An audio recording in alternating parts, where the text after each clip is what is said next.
甲大家报告，如果我拄则讲团结台湾是非常重要的代志，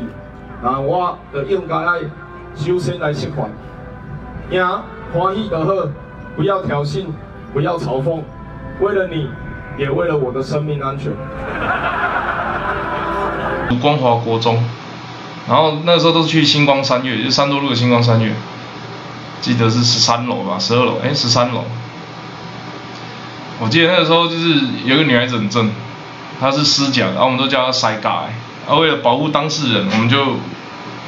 不说她的名字这样。然后我一开始跳跳舞机只是因为那个塞嘎很正，然后我就想要去找她这样。下课的时候，